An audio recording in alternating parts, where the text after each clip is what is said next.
Good morning, YouTube. This is Jared checking back in on my Kharadron Overlords challenge for the month of June. If you saw my first video, I'm trying to build an entire Kharadron Overlords army from sprue to completely battle ready, built, painted, based, the whole business. So the goal is to build roughly 2,000 points of Kharadron Overlords and have them fully playable, learn the army, learn the details, and see what I can do. So, of course, the first week so far has been pretty crazy, pretty busy, and my kids have been sick, so I haven't got quite as much done as I want, but I've been doing a lot in the evenings and when I have time, and I've got quite a bit done so far, and I want to walk you through my first impressions of the Kharadron Overlords and just talk a little bit about model assembly. So, I have assembled three squads here, and then three of the leaders, three of the heroes here. The first thing I assembled was the Underworld's Warband. This has been Legends technically, but I am a firm believer in the Underworld's Warbands. The reason being that most of the Underworld's Warbands, Legends or not, will have a alternate sculpt hero baked into them. So in this case, it's the Aether Chemist. This is basically an Aether Chemist. It's the right base size, the right loadout, but he's just in an alternate pose. And then three of his teammates are alternate sculpts for these guys. And then this one is a Sky Warden, which I haven't built them yet. But it gives you kind of a taster box of what you might find in the other infantry boxes. So I'm a big fan of the Underband Warbands for that. And so almost all of my armies have an Underband's Warband somewhere baked into them. And then I can either use just the hero, I can mix in some of the units with other units as just swapping out models, or more likely I'll grab whatever the Legends rule are and run that. Or if they happen to still have non-Legends rules, that's even better. But this does give me a good first model to paint up. So I get to paint a hero, I get to paint a couple of models that don't necessarily need to be committed to the whole unit. So I could paint these guys right here to get a feeling of how I want to paint the rest of the guys. And so that'll be the plan. These will be both the test models, but they'll also be their own kind of unique squad. And so first observations on these guys, every army has its own quirks. Stormcast Eternals tend to be very push fit because they're kind of a starter army. Night Haunt, which was one of my first armies I built, very spindly, tend to be very hard to build and very monopose. Fun army, but man, they were hard to build. They're notorious for a reason.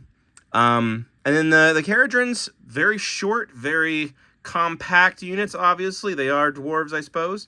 But lots and lots of detailing on these guys, so they're fun. And so I love the fact that you have little small quirks. You can see this guy's got a face on his belt, and I think most of them have faces on their belts. They're a little hard to see. There we go.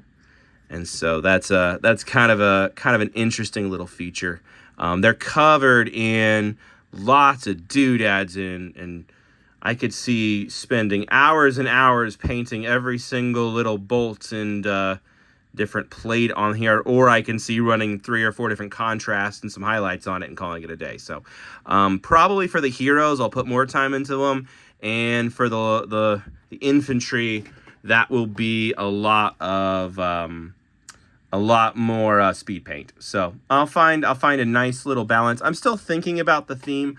I said in my last video, I do like the burgundy, but I want to bring some other colors in so it's not just harsh metallics, because there's not really skin color on them. So I'm not going to really be doing any skin at all. So it'd be nice to have another little theme. And the other thing that I noticed as I was building them is that because our squad here has similar specialized weapons, they tend to run, you got a couple of things in here that could be confused. And so you have these guys with the deck sweepers, Sky Pike over here, you have a grappling hook guy over here. Some of these guys and some of these guys could look the same once they get into the thick of the battle. They'll have different bases, and I can use the bases to tell them apart, but it'd be nice to have some subtle ranking differences. So I've been thinking about what could that look like? What could it look like to kind of differentiate everybody?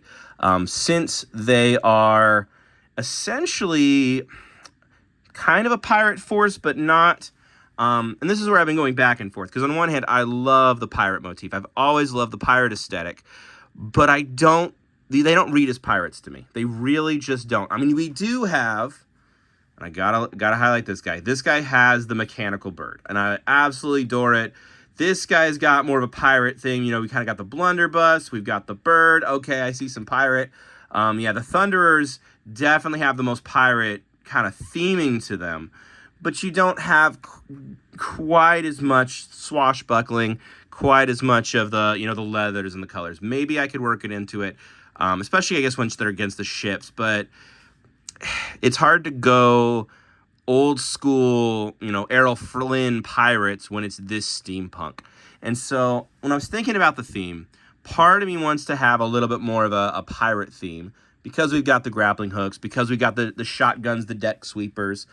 That would make sense. The other thought I had was it'd be fun to do something that's a little bit more sci-fi. Try to bring in some kind of sci-fi theme. So briefly consider doing, you know, maybe I do the Star Trek colors, and I put in a little bit of original series Star Trek in here. So we put some of the science guys in blue, and the regular infantry in red, and then the captain with maybe some more gold accents. There might be some motif by the time this is done of a Star Trek accent, but when you look at how clean Star Trek is, and then you look at how steampunk this is, that's also just as hard a jump from old school pirate to steampunk pirate as there is from jumping from the clean lines of Star Trek to very steampunk. So I got to keep thinking about the paint scheme. I still have probably 5 or 6 days till I'm done building it, and then I can start planning it, because I do want to get everything built so that I can do 1 or 2 discrete batches of priming.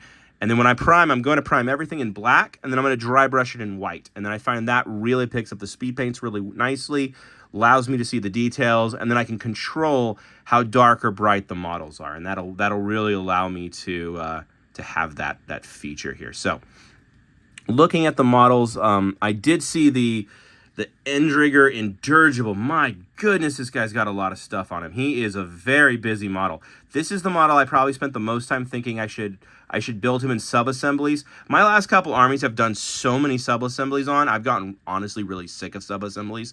And considering, you know, the 3-foot rule, if he's going to be on the other end, he's going to be on a table, he's going to be this far away, I think I'm going to kick myself later, but I'm going to try to paint him without sub-assemblies, because he's just got so many details going on.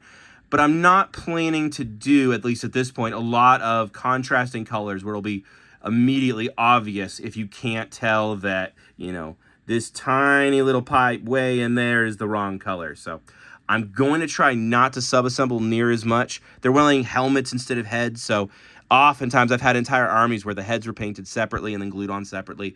But I like the idea of doing minimal sub-assemblies for this particular army for that exact reason. I kind of want to break from sub-assemblies.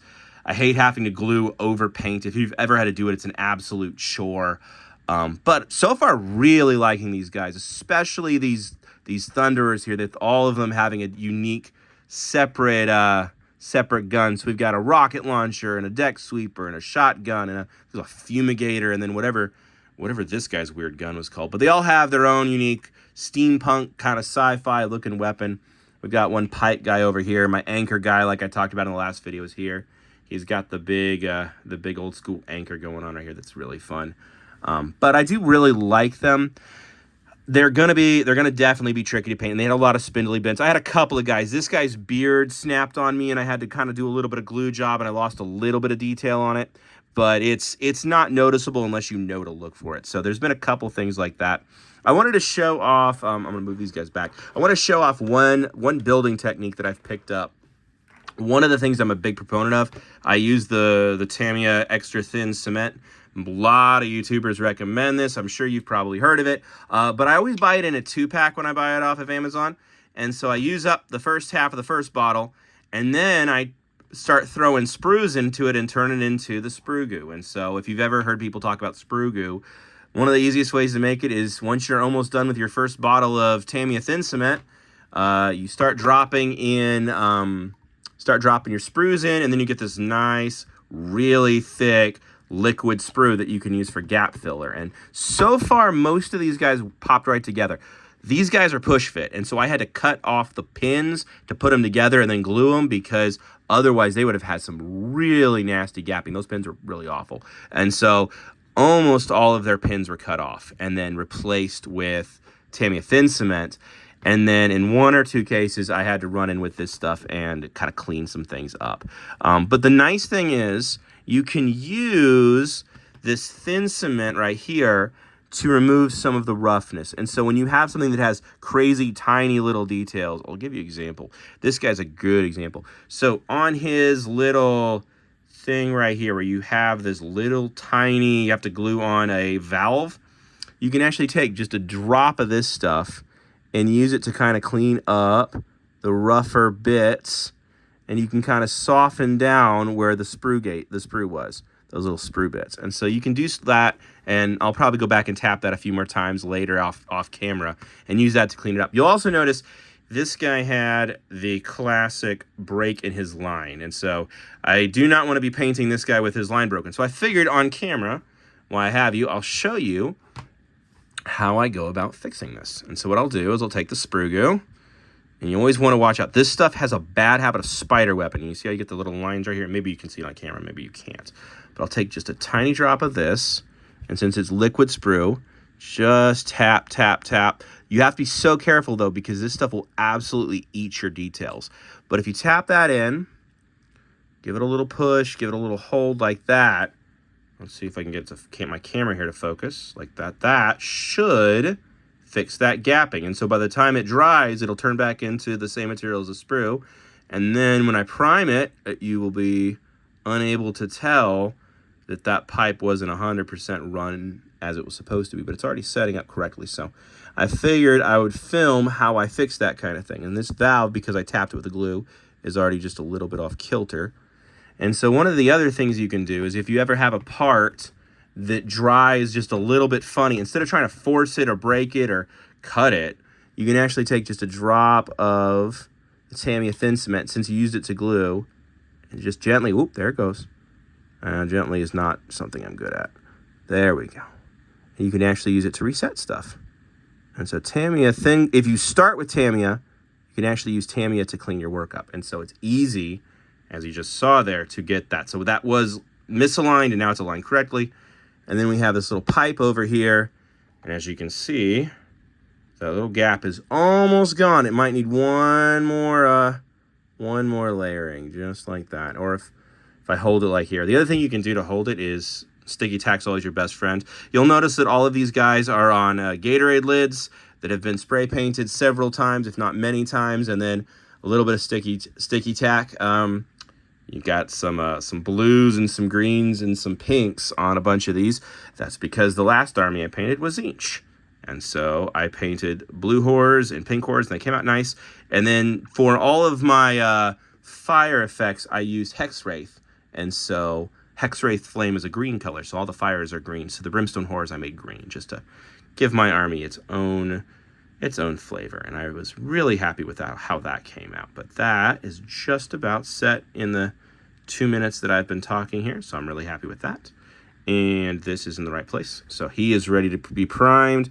This guy, I had to fix an arm that popped off. He has way too many arms. He has got, what, 6 robot arms and two dwarf arms, and then his feet are kicking out in the air. So he's going to be a lot of fun to paint, I hope.